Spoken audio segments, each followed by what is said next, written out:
This morning, we are trying something different. Our entire show is dedicated to one simple idea, that poverty in America can be solved. And we're talking to the people who know how to do it. This administration today, here and now, declares unconditional war on poverty in America. The federal government declared war on poverty, and poverty won. Our best people are falling into poverty even though they work 40 hours a week. We know that deep, persistent poverty is unworthy of our nation's promise. Let's declare that in the wealthiest nation on earth, no one who works full-time should have to live in poverty.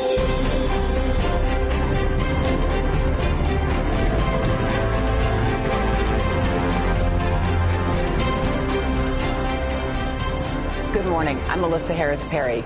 Those were American presidents, Democrat and Republican, for nearly 50 years, all placing poverty on the national agenda. But despite the passionate rhetoric and the lofty promises, too many of our fellow Americans continue to shoulder the heavy burden of poverty. So on today's MHP, we're going to do more than talk about the causes of poverty in America. We're going to assert poverty can be solved. In fact, it must be solved because the United States is unique. We are set apart by our founding promises. The American dream is simple. Just because you are born into a certain set of economic circumstances doesn't mean that is where you will end up. Born poor? Well, you can still be elected president or own a company or preside over a university. Born rich? If you don't work hard and earn your own way, you can lose that fortune. That is the promise, the dream. Economic mobility should be possible for everyone. But this dream of economic mobility to be true, we would have to be living in a meritocracy where success is based on ability, on success, on luck, on our hard work, and not on the class or wealth into which we were born. But the economic downturn of the last decade shows us just the opposite. According to a study by the Government Accountability Office, the 2008 economic crisis alone cost our economy $22 trillion. Currently, 16.1% of Americans are living in poverty. Comparatively, the United States is actually less economically mobile than comparable nations.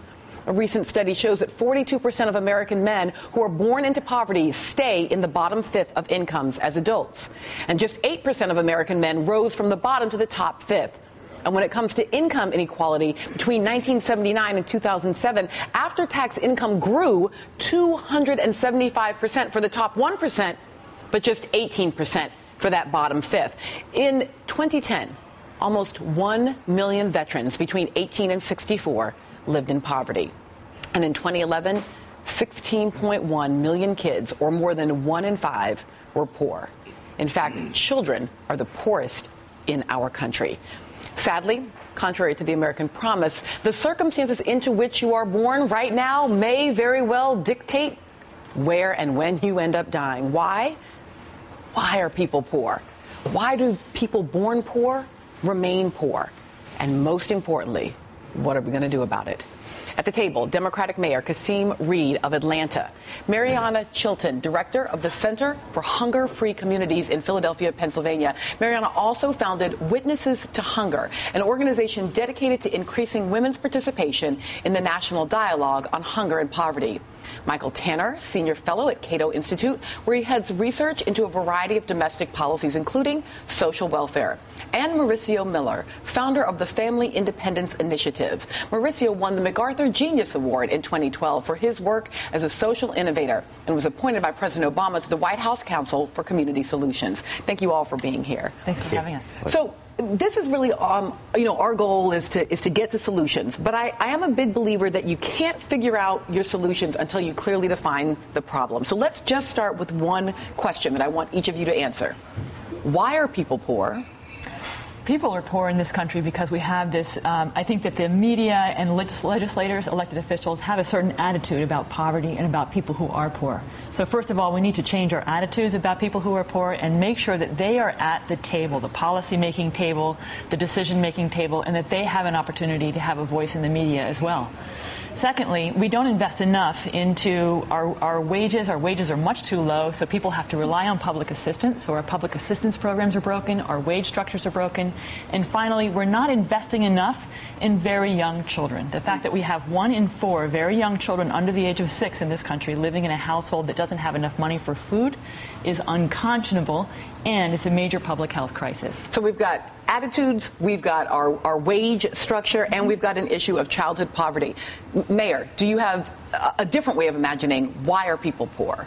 I think people are poor because we are turning away from making the hard decisions and sticking with them. We are no longer treating poverty in the United States of America as a national crisis, and the entire discussion around poverty has moved away. Democrats don't talk about it. Republicans don't talk about it. The only conversation we're having right now is around middle-class people and working people. So in my mind, many of our conservative friends have been winning the argument basically since President Reagan. And as a result, we're not making the critical investments that we now need to make to change people's lives, because those initiatives have lost in terms of public opinion despite their effectiveness. What we've got to do is to determine what has worked over the last 40 years, and we need to change this conversation and stop acting like when we help people come out of poverty, we're doing them a favor. While it's an important part of the Christian ethic, it's now a part of whether America is going to continue to be the #1 economy in the world or not.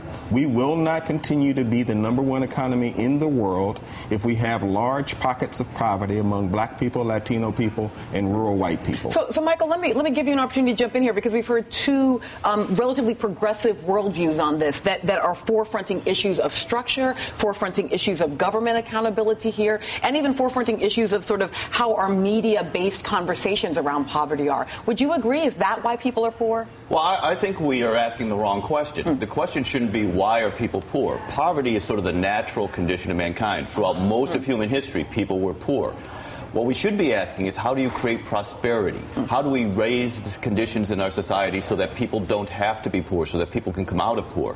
And what we do know is that what we're doing today isn't working. We have 126 separate federal anti-poverty programs. We spend $688 billion every year on those programs, and another $280 billion at state and local levels, yet we're not doing anything to reduce the level of poverty or to get people out of poverty. That would suggest to me that we have the wrong focus. It's not about how to make poverty more comfortable, how to give people more money in poverty. It's about how to get people out of poverty so that they're not dependent on government. Okay, so I want to challenge you on some of those things, but I do want to let that sit for one moment, because it's a very different perspective than what we just heard. Mauricio, your work is very much on the ground with families.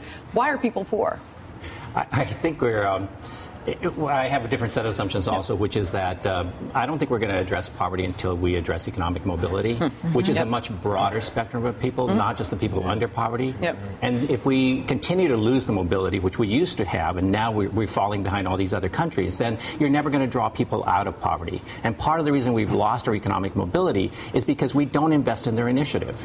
You know, when you graduate from Stanford, you have millionaires willing to invest in you. You have an idea. When you're poor, and I came out of a poor family, there is no investment system when you work hard. And that's what my family did. We worked hard, and yet there's no system for that. The only time we would get help is if we were needy. And the more needy we showed, the more resources we would get. It isn't that we don't need that, but the issue is we don't have an investment system for initiative in this country, not unless you're rich. So this is interesting. So let's pause on this, because I think we've got a couple of things on the table. I want to show, just kind of back up some of what you said there, Mauricio, that when we look at economic classes in the U.S., it is in fact clear from the data right now that 62% of Americans raised in the top fifth of incomes stay in that top two-fifths. So if you're born wealthy, you get to stay there. And that 65% of those born in the bottom fifth actually also then stay down there, right? Those are what the data show us. That indicates that, in fact, this economic mobility is not happening. And the one place where maybe the two of you are coinciding, and maybe even where I heard over here, is this idea that rather than like the relative bottom, it's about saying when you make a little bit of progress, part of what we've done is we snatch the social safety net every time you make a little bit of progress, and then you can't make that next step of progress. Is that what you've seen? Absolutely. I think that one of the examples that we have found in our research with Children's Health Watch, which is a national study that looks at the impact of public policy on the health and well-being of young children, we find that when parents report that they've earned just a little bit more money, enough just to lose their SNAP benefits or their food stamp benefits, then their children are actually more likely to be hungry and to be hospitalized and have poor cognitive, social, and emotional development. So when we're punishing families for doing what they're supposed to be doing, working hard, trying to get ahead, working that overtime, they go just over the income limits, they lose their benefits, and then they're back down into the hole. We have a real problem with our safety net structure, and I agree we have lots of different programs that are very uncoordinated, and we need to make sure that they're in place enough to help families move out and stay out of poverty. And one of the things I thought you were going similar, slightly different, Michael, when you said we might be asking the wrong question. I'd actually written down earlier, are we asking the wrong question? Because maybe we should be asking, why are people uber wealthy? Why does anyone have as much as some folks do? So when we talk about that income disparity, we always focus on the bottom and bringing the bottom up, and generally don't think as much about sort of whether or not we think it's ethical for people to have so much at the top. Why do we care? I mean, you don't Good make question. anybody rich by making someone else poorer. I mean, well, you could. You could redistribute income. You could, in fact, make people less poor by making some people at the top or you less. could make everyone wealthier. If we were to double everyone's income in this country, we would do nothing about inequality, but we would lift a lot of people out of poverty. That's what I care about, is making the poor wealthy, not about tearing down the rich and making them poor. Look, if you go back to the recession we just had, the people who lost the most money in total wealth were actually the wealthy, because their investments tanked. We got poor. We had few million. Right, but the impact on people. Right, but because that money didn't get redistributed to the bottom. But look, lots more to do. When we get back, we're going straight to solutions. So everybody, get your solution hats on. And when we come back, we're going to stop asking why and start asking what can we do about it.